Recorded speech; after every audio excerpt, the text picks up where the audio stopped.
১৯১৬ সালে যাত্রা শুরু কোপা আমেরিকা আসরের। ফুটবলের শতবর্ষী এই টুর্নামেন্টকে ঘিরে বাড়তি উন্মাদনা রয়েছে গোটা ফুটবল বিশ্বের কোটি ভক্তের।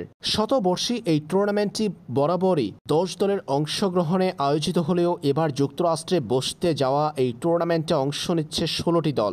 ব্যাপক পরিসরে আয়োজিত হচ্ছে দক্ষিণ আমেরিকা ফুটবলের শ্রেষ্ঠত্বের এই প্রতিযোগিতা। কোপা আসরকে ঘিরে বিভিন্ন প্রশ্ন ভক্তদের। এবার জানা গেল ২০২৪ কোপা আমেরিকা আসরে কত টাকা প্রাইজ মানি দেয়া হবে।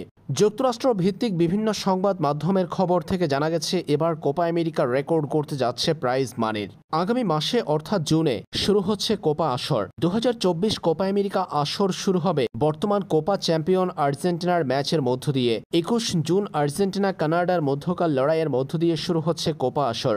কোপা আমেরিকার এই আসরকে ঘিরে ভক্তদের রয়েছে বাড়তি উন্মাদনা। এবারের কোপা আমেরিকা আসর প্রাইজ মানির রেকর্ড করতে যাচ্ছে। বিভিন্ন সংবাদ মাধ্যমের খবর থেকে জানা গেছে কোপা আমেরিকার এই আসরে ৭২ million US dollar prize money ঘোষণা করা হয়েছে, যেখানে চ্যাম্পিয়ন দল পাবে ১৬ মিলিয়ন ইউএস ডলার। ১৬ দলের অংশগ্রহণে অনুষ্ঠিত হতে যাওয়া এই টুর্নামেন্টের ১৬টি দল যথাক্রমে পাবে ২ মিলিয়ন ডলার করে। টুর্নামেন্টে অংশ নেওয়ার জন্য পার্টিসিপেশন ফি হিসাবে ২ মিলিয়ন ডলার দেয়া হবে ১৬ দলকে। এছাড়াও ৪০ মিলিয়ন ডলার দেয়া হবে টুর্নামেন্টের অন্যান্য পুরস্কার বাবদ। সব মিলিয়ে গত টুর্নামেন্টের থেকেও ২ গুণেরও বেশি প্রাইজ মানি ঘোষণা করা হয়েছে এবারের কোপা আমেরিকা আসরে।